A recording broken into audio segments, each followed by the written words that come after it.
All right, guys, what's going on? Welcome back to the Everything Cultural Podcast. Today, me and Nick here, we're doing our 2025 preview and prediction for the Oregon Ducks. Coaching staff remains in place. Dan Lanning, a great 35-6 record through 3 seasons. Will Stein will be the third-year offensive coordinator. Chris Hampton and Tosh Lapoy will be the defensive coordinators. Great offseason, top 5 in the portal and in the high school recruitments. And, of course, they had a very successful 2024 campaign, going 13-1, winning the conference, but they did get decimated in the Rose Bowl, falling short of yet again another national championship. Looking at this offense, Nick, they only return 2 starters, but obviously if they're recruiting on the high school ranks and what they do in the portal, that's not going to be very sizable in terms of fall off, if any at all. Dante Moore is going to get slotted in at quarterback. This is a guy who was originally committed to Oregon, flipped to UCLA a couple years back last minute. After 1 year there, he now returns to Eugene to be the starter. This is a guy who saw really good arm strength, quickness with a nice smooth release. Velocity is highly impressive. The arm doesn't seem to waver on the run. Of course, this is taken from notes and games we've kind of seen him in over the years, really mainly from UCLA. Throws a lot of high-arcing balls. Honestly, look like punts that just land in the breadbasket downfield. Very impressive stuff there. Took a look back at one of his last starts. It was a road game versus Oregon State. He had 2 picks in the first quarter. One was he was trying to throw in the run, had an inaccurate misfire. At a third down and long versus pressure, didn't even look to navigate the pocket where he had some slight room, ended up getting hit while throwing. The next third down, though, he drifted back versus the blitz and found his crosser for a touchdown, so it was nice to see him make that adjustment. Final start for UCLA was a disaster. He got picked off firing down the seam in the triple coverage, and then on an RPO where he didn't account for the sinking linebacker in the middle. So we saw both the good and the bad with this guy. I think a lot of mistakes you saw, it will be worked out with playing time. The raw talent is incredibly impressive as our next 5-star. I think he's going to be very good, but how early on, Nick? I know these notes are from, about 2 years ago by the time he's going to take the field. What do you make of this kid? And he is certainly a talented young man who's got a whole lot of potential. Obviously, he was a highly ranked recruit at a high school, a 5-star prospect, number 4 in the nation, number 1 player from Michigan, number 3 quarterback in his class. Coming out of the Detroit, Michigan area, 6'3", 210 was his profile coming out of high school. Had an interesting first year at UCLA. Obviously, his whole commitment was kind of a wild roller coaster with flipping last second, ending up at UCLA, playing that first season. They are playing in 9 games, but then ending back up in the portal and committing back to Oregon to join Dan Lanning, which I think is what he always wanted to do at the end of the day, play for a high-level program in Oregon. When I look at the stats for Moore in that first season, like you said, there were some ups and some downs. There were some good moments, and there were certainly some bad moments. The 53% comp rate obviously is a very poor number, and he has to improve his accuracy, which I think he will do over time. The 1,600 yards passing, I think, was not bad. 11 touchdowns wasn't horrible either. The interceptions was bad. 9 interceptions was certainly not great for him. You want to see him be a little bit better at protecting the ball. But again, like you said, you highlighted some of those game logs and splits where there were some issues against some of those teams on the schedule. That Oregon State game was especially brutal with 3 interceptions. That one also had 2 interceptions and a bad loss to end the season against Cal, where they lost 33-7. He had 2 interceptions in that game. Had some good days, though. Had a good day against San Diego State on the road, I might add, with 290 and 3 touchdowns, which really showed him as a potential player there. I think he'll be fine, right? You plug quarterbacks into the system, and they seem to work here. They didn't go out in the portal and grab a quarterback like a lot of people thought they might. They're going to rock with Moore. They're going to see what Moore can do. They're going to plug him in and let him get the keys to this offense. He's such a young player, so you can get a few seasons out of him if he is successful early on. I trust the setup here. I trust the coaching and the offensive play style and the system they run out west, so I have no concerns that Dante Moore will find a way to be comfortable in it as the season goes on. They sort of walk into it with the schedule. The schedule's not brutal early on. I think Oklahoma State obviously is an interesting game in week 2, but outside of that, the schedule's pretty easy early on, so he'll get comfortable. He'll be good in the pocket, develop, and work on his passing routes. He's got a good wide receiving group to throw to as well, so I think they'll be just fine with Dante Moore at the helm. And the quarterback room for Oregon's incredibly young behind him, so this has to work out, and health has to be sharp for Moore as well, or it could get ugly, and this could be a weakness for him. But again, like you said, the coaching is going to be great. He's going to lean on this run game a good bit as well, which I think is going to be quite solid for him. They had 30 touchdowns on the ground, 156 yards per contest, which was really nice. Jordan James had a great year. I was a big fan of his. I think he's going to be great in the NFL as well. They go to the portal to get Mekhi Hughes, I think is a phenomenal addition. This guy was great for Tulane. This guy's a goal line bulldozer. Does a good job stretching runs to the edge, good burst and long speed, especially through contact. The first guy he usually sheds. Not much shiftiness in the open fields. There's questions about him being, a 3-down back with limited pass catching / upside when it comes to pass blocking. 5'11", 210, I think he's going to be a great fit for him. Noah Whittington's been a really good number 2 in his career. Was used as a kick returner at times last season. Devon Riggs, a 3-star in last year's class. They also have a third-year man in Jaden Lamar, who was the next 4-star round out the running back group. So I think they have a nice 1-2 punch here. The rest of the room's a little iffy. They do have an incoming 4-star as well from Mater Day and Jordan Davidson. So they're pretty deep at running back. Nick Hughes and Whittington are going to be very productive. Yeah, Hughes and Whittington will be a really good 1-2 punch early on. I like what Hughes can do. Hughes was phenomenal for that team in Tulane last year, coming out of Birmingham, Alabama. Just a very talented player. Had 1,400 yards rushing, 15 touchdowns, had 19 receptions as well for 2 scores. So he got involved in the passing attack, had 1,300 yards rushing and 7 scores the year prior to that. He was really solid, had some strong days there. At times, he had a really good game against Temple, 153 and 2 scores there, 117 and 2 scores against Charlotte, 195 against North Texas. So he gets some touches. He's a guy that will give a lot of attempts to at 255 or 265 last year, I believe. So north of 250 touches last year. So he'll get the ball a lot. Whittington, I think, is a very talented player as well. 540 for him and 6 scores last year. He was really good as a special teamer. Had 2 receiving touchdowns as well. So a couple of backs that you can get involved in the passing attack, a couple of versatility there you can really work with. I like that sort of versatility out of your backfield there where you can get these guys involved. Jaden Lamar as well, had some decent touches here and there, but didn't do a whole lot. He's further down the depth chart, but he'll certainly be involved potentially at some point. A deep room, they bring in some high-level recruits as well. I like what they have here. They'll rely on this rushing attack a lot. They ran the ball in limited numbers last year, 157.9 yards per game, 72nd in the nation. Expect that number to tick up here. They're going to want to run the ball a lot this year. I think it'll make sense to relieve the pressure on your young quarterback, but expect a really strong ground attack from the Oregon Ducks this year. Now you move to the wide receiver group for this new young quarterback. Of course, you're going to start with Evan Stewart. Unfortunately, he's not going to play much, if at all, this season due to a torn patellar tendon, that is. It's a very unfortunate injury. This is a guy who's a high-level talent. If you ever saw his highlights at Texas A&M, you know what I'm talking about. Last year, he had 4 games and 90-plus yards as like a number 2 and 3 option at times for this unit. Didn't play much over the back half of the year because of a back injury. Now he goes down with another one here. He says, don't put a timeline on me. He thinks that he can get back in time to do something, maybe hopefully in November or December. But for the most part, Nick, they're going to have to warrior it out without their top receiver. And you look at some of the other guys are going to have to step up. Gary Bryant and Justice Lowe, these guys have not really did much so far, and they've been around a while. Not going to probably make a large impact, but now they're going to have to be in contention for that role in the slot. Top-ranked wide receiver recruit DeCorian Moore. He's going to be the saving grace here. He's going to start right away. A player with elite run-after-catch abilities, really good speed and route running, and his responsibilities just went up significantly with Stewart not getting the go, Nick. You saw last year what true freshman receivers did in CFB. Moore is next up. Jeremiah McClellan, a top 100 ranked recruit in last year's class. Jerian Dickey was a 5-star in the class of 23, but has only saw a few reps in his career. Malik Benson on his 3rd notable FBS program in 3 years and can be a solid rotational piece. Kenyon Sadiq, he's going to be the top tight end. Absurd athlete, 6'3", 245. Pretty good numbers last year for being a 2nd stringer and like the 5th or 6th option in the pass game. He's going to have a big impact for this passing attack. Also picked up a big body from Louisville at 6'5", 265 in Jamari Johnson. Elite group here, lots of talent and upside. If Moore plays like those other freshman wide receivers did last year, then he's going to be absolutely lethal. And now with Stewart going down, Nick, Moore is going to be the top target here every week. Moore will be the top target. Losing Evan Stewart obviously is a big blow for Oregon's national title hopes, and Oregon fans got to be a little disappointed about that. It definitely sucks to lose a player to injury like that because Evan Stewart was so fun to watch last year and a really talented player. Now it's the Moore and Moore connection, right? Dante Moore to DeCarian Moore. It's gonna be the Moore and Moore show. They're gonna throw the ball to that guy a ton.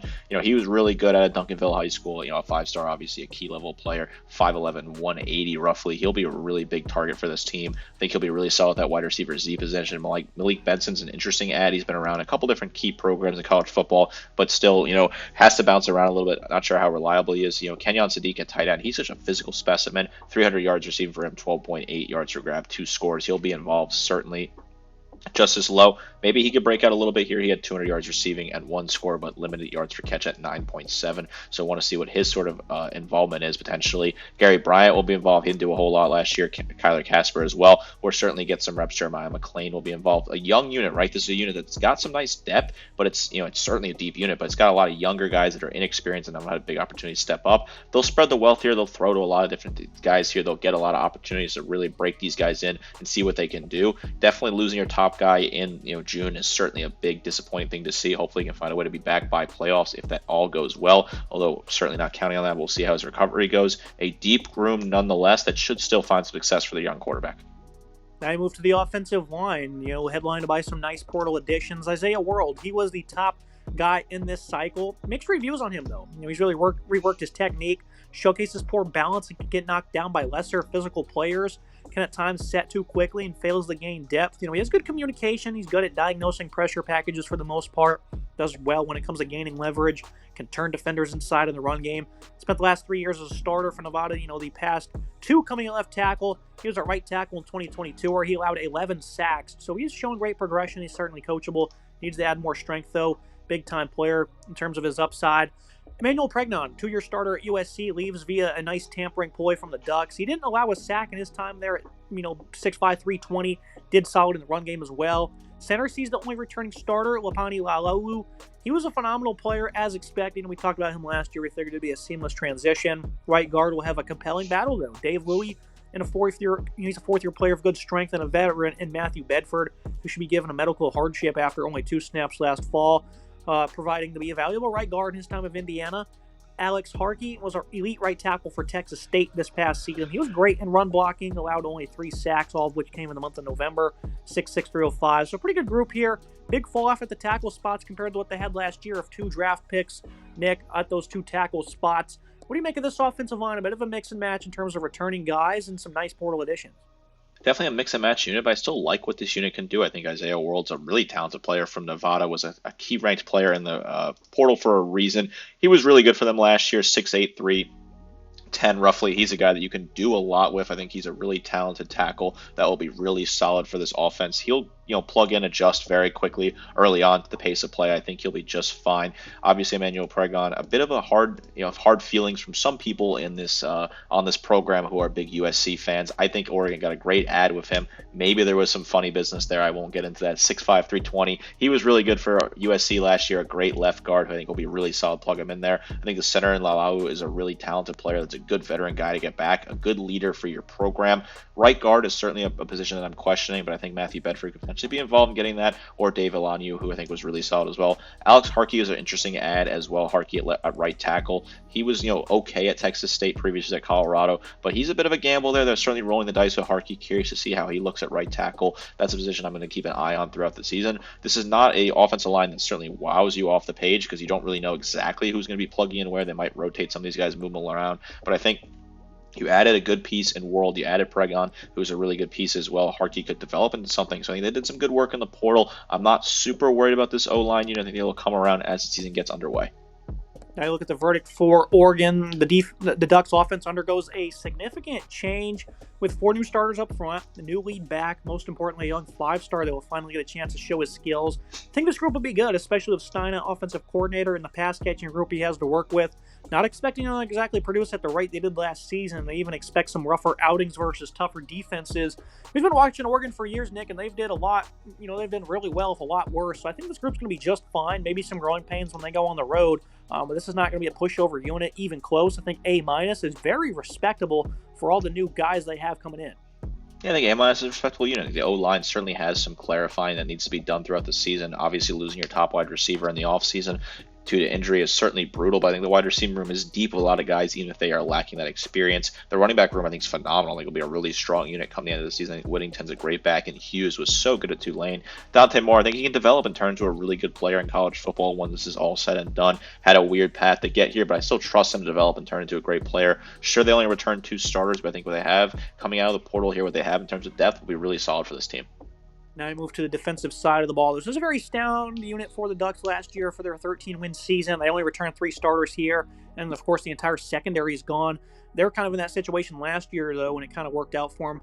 They added 4 guys in the portal, plenty of DBs as well. We'll get to that. The defensive line, Mateo Uyungale, coming off the edge. This is a guy who showcases good play strength, sheds off opposing linemen, has the ability to be a closer with good explosiveness and energy late in games at 6'5", 270. Tatum Teoeti was pretty good as a pass rusher as an outside linebacker. Third most on the team was those sacks. Was pretty productive, getting them a formidable edge duo. Ex-5-star Elijah Rushing's getting to get on the field this fall as a backup edge. Blake Purchase was a high-ranked 4-star in 2023. He's barely seen the field. Great edge group collectively. Insane amount of talent here, I would say, Nick. What do you think about this pass rush? This is a pass rush that could be really solid for this team. I think this is a really good pass rush that has some really talented pieces. They return Mateo Uyunglele, who was so good for this team last year. 38 total tackles, 13 tackles for loss, 10.5 sacks, 2 pass breakups. Just incredible numbers there. He's such a dominant player, really coming into his own. Amari in Washington as well was solid for this team. 10 total tackles for him, 2 sacks last year. He'll certainly find a way to be really good and develop for this program. I think he's a really talented player. Washington is at nose tackle. They bring in Bear Alexander. I think it was an interesting ad as well out of the portal. Curious to see what his sort of impact is going to be on the interior. A guy that has had some success at USC, but also had some issues. Titulo as well as a solid player. At linebacker, they move around to the edge there. 58 total tackles, 8 tackles for loss, 5.5 sacks, and a pass breakup for him. I like what they have on this defensive line early on. I think there are some solid key players here that can put some pass rush pressure on, put some good experience in that department, make the quarterbacks uncomfortable. I think it's a really solid start. Yeah, you mentioned that some of the guys on the interior. Let's take a closer look. The aforementioned Bear Alexander, been all over the place in his career since high school. Big-time character concern, but he's 6'3", 315. Can be a great force if he stays consistent and puts in the effort. Amari Washington, 6'3", 320, is expected to be the veteran leader here. Wasn't very good in his time last season, though. Shows good quickness, has a variety of pass rushing moves. Iden Breland, second year in the program as a 5-star. Pretty athletic player with some nice strength. 2 other fellow second-year guys and 4 stars, Jericho Johnson, who's 6'4", 340. Tyone Gray at 6'6", 330. I mean, these guys bring a lot of size to the table. This is a great D-line across the board. They have depth, size, plenty of talent. Not sure really what you have on the interior until the fall, and we see them in the action, though, and we'll see who's going to break out and emerge as those stars. But, man, they're loaded. Certainly keep an eye on the interior. I think it's certainly a weaker part of this defensive line, but I think it's a great unit overall. I like the pass rushing ability, I like the pressure they can provide. A really big physical unit, a really solid start for this defense. Now I move to the linebacking group for the Ducks. They're going to start with Bryce Bocher. This guy was really impressive last year, especially against the run. Showcases good football IQ. He was fluid in coverage, only missed 8 tackles. Played around 500 snaps. Will his efficiency be if he plays a larger role this fall? Devon Jackson was pretty impressive as a third-string backer. Played almost as many snaps as Bocher, but was certainly the most overlooked of the bunch. Braden Platt, top 200 recruit in last year's class. Jerry Mixon's the next 3-star. Who hasn't seen much time in his career. Overall, they added 4 linebackers in last year's class, all of them being 4-stars. So this group has lots of youth. They're going to be pressed into action this fall. I think they will come around. But of now, seems to be a bit of an iffy group. They have 2 experienced guys, though, and Jackson and Bocher at the forefront. So I think they're going to be just fine, Nick. Another area where they're just incredibly loaded with depth. Yeah, incredible depth here at linebacking. I think Bocher's a phenomenal player. Your top returning tackler from last year. Top tackler last year, 94 total tackles, 8 tackles for loss, 2 sacks, 4 pass breakups. Do-it-all guy, really solid. Expect his numbers to be really good this year. Jackson was solid as well for them last year. 47 total tackles, 3 tackles for loss, 1.5 sacks, 2 pass breakups. A really good player as well that I thought was really solid at times for this team. I think they have decent depth in Jerry Mixon, Brandon Platt as well, who's a really solid player that's coming out of high school. Gavin Nix, a high-level recruit as well. They'll be involved. This is a good linebacking core. I trust what they have here. I like the coaching, and this will be a great unit. Now I move to the secondary group, but again, it's transfer heavy, but some really good ones. A complete revamp at corner. You start with a guy who was the 55th ranked recruit in last year's class, i.e. Abadigu. He didn't play in his debut season. Jaleel Florence didn't either. But he was a good corner in his 2 seasons prior for Oregon. Theron Johnson was an exceptional corner for Northwestern. He's going to anchor down a starting role on arrival. Sayoni Laulia, a JUCO ad from last year, barely played. You know how I feel about JUCO ads, Nick. I don't really expect them to provide much. Jaden Canady comes over from Ole Miss. He started his career at Tulane. He's been a very consistent slot in his career. Expect him to get the nod over Dalen Austin, an ex-top 150 recruit who enters his 3rd year in the program. 3 young cats from last year's class will compete to start alongside Dylan Thieneman, who we'll get to in a second. Kingston Lopa, quite notable, has great versatility, intriguing size, 6'5", 200 with athleticism. Redshirt freshman Aaron Flowers, and then Peyton Woodard, a physical player of good range from St. John Bosco. Back to Dylan Thieneman real quick. This guy was elite in all facets as a true freshman back in 23. Showcased great closing ability, matched with his instincts, tracks the ball very impressively. He had 6 picks in that debut season. Moves downhill with such pace. He's high-end, hit power, great ball player. 2024 wasn't as great. Also played for a horrid team. But 8 of his 15 missed tackles last year came versus Notre Dame and Indiana. So some of the good rushing attacks were really able to fool him. 210 total tackles, though, in 2 years. That guy is an elite player. Secondary, I think, will have some growing pains. Some of the tougher passing attacks could be forceful early. But, man, they're still incredibly stacked in the back end here. They're incredibly stacked in the back end. I know it's a completely new unit. They're bringing in different guys, but I think the two players they added that start with this, Theron Johnson and Dylan Thieneman are phenomenal players. Thieneman was the only reason to watch Purdue last year. He was so damn good for them. Just an incredible player. Over 100 tackles in his first 2 seasons in college football, 106 in 2023, 104 in 2024. Just so good there. A product of the Carmel, Indiana. 4.5 tackles for loss last year, 1 sack, 7 pass breakups. He had 2 tackles for loss in 2023, 6 picks, 2 pass breakups there. Just a guy that's all over the field, an incredible weapon, so good. Johnson is really solid as well. He was good at Northwestern last year, 10 pass breakups, 2 picks, 53 total tackles, 3 tackles for loss. Also had 5 pass breakups in 2023. These are 2 guys that were playing at bad programs in the Big Ten that move up to a bigger program, the transfer portal, making them opportunities to get big chances for them. I think these are 2 really good ads. I think Kingston Lopo were really solid at free safety, a guy that can move around. Peyton Woodard as well. He got some solid reps last year at times. He'll be involved. Dalen Austin was really solid for this team in certain small reps as well. I think he'll be really good this year. They brought in, Jaden Candy, who I think we'll see what he can do at his impact level. There's a lot of depth across the board here. Yes, they don't return any key starters from last year, and the experience is certainly limited, but I think the 2 portal ads were phenomenal, and they'll be able to patch up this unit and be just fine. They also picked up a 5-star and Naeem Offord, who they tampered away from Ohio State. So they have a lot of great depth, a lot of talent across the board. Looking at the verdict from the Ducks, the defense was a strong unit last fall, and they should be once again led by a D-line of great size and plenty of pass rushing production. I think the linebacking group might be iffy, and the secondary could struggle versus those tougher opponents until they start to gel together. Lots of youth on this roster. Nearly everyone on the 2 deep is a next top 150 recruit, or they're already proven players at this point. So this is scary. Gives Oregon a lot of upside. I only went with a B+, Nick, because I think it's going to take them maybe a little bit longer to all gel together compared to maybe some of the other programs. But top to bottom, I think this will be a unit that's going to be one of the top 10 in college football. Yeah, phenomenal defense last year that doesn't return a lot of starters, but I think they made some good work in the portal. They have some solid depth as well. I think a B+ is fair because this is a wait-and-see approach. I think the 2 portal ads will be phenomenal in the secondary. I think they've done a really good job with the coaching here. You bring in a bunch of different guys here that can really do a whole lot. I think this is a really solid unit that's got great depth, a bunch of guys with experience and opportunity to get more experience. I like the coaching here as well. I think Lapoy is a phenomenal defensive coordinator who will continue to return and build this great unit. A B+ for now, but this can certainly be an A+ unit coming into the season. I like what this defense can do. Looking at the schedule and the prediction, the Ducks are coming off a disappointing end of their season, getting demolished in the Rose Bowl. We'll need to put that loss behind them as they have a lot of work to do with all this youth on the roster. It's one of the best ones in the country in terms of pure talent. I think Moore and his supporting cast can be great. His offensive tackles will need to show they can compete in this conference, though, while the defensive progression will need to be strong to contend for a national title. Really good roster and upside. I don't think you see weekly dominance, and they might have worse results than expected. Pretty easy schedule overall on paper. I think November could be treacherous for them, as those are all respectable opponents. And I think top to bottom, come the end of the year, everyone they face in conference play is probably going to be in a bowl game, Nick. If not, they'll be right there on the 5-win mark. So this isn't exactly a pushover schedule. I think they lose the Penn State September 27th. It's kind of a must-win for the Nittany Lions at this point. I think Washington's going to be great this year. They're going to beat them November 29th, especially if they're sitting at 11. 10 wins there with a chance to go into the playoffs. I think Washington would love to play spoiler. So this is a team that should win a lot of games, Nick. There's only a couple of times a week, that people are probably going to want to tune in. USC, Washington, Penn State, Indiana.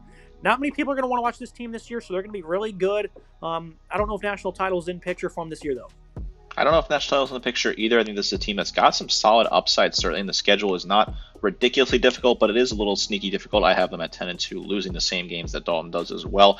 I think that's a key game on September 27th. It will be a night game at Penn State, 7:30 p.m. Eastern at Beaver Stadium. They've been hoping for a big key game at night in a very long time at Penn State, so they got to win that game. Right? That's a must-win for Penn State, or else you got to start asking some serious questions, in my opinion, of the Nittany Lions. I just don't think Oregon has enough juice to go in to win in a hostile environment like that, so keeping an eye on that one, certainly, but I just don't think they're going to win that game. The Friday night game against Minnesota is quite interesting on Friday, November 14th. Minnesota, I think that's a team that's very talented.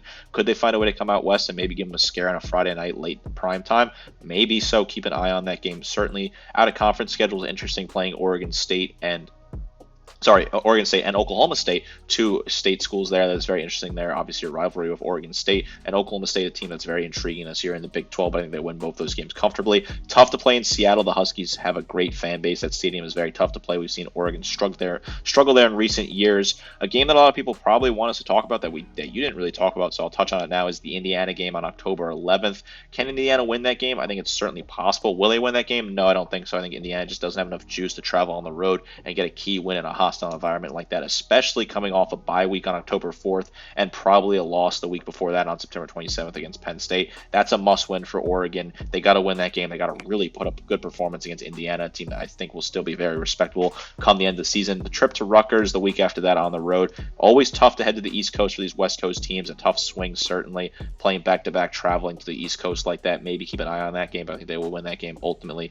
Come the end of the day, maybe you want to bet on that spread-wise if you think Rutgers could cover that spread. Cut and dry here, 10-2 for me. This is a team that should be in the playoffs with this schedule at 10-2. I think they get in the playoffs. I just don't have high expectations for them to go run for a national title this year. I think they missed their window last year. You can take a little bit of rebuilding here, get back and be strong in 2026.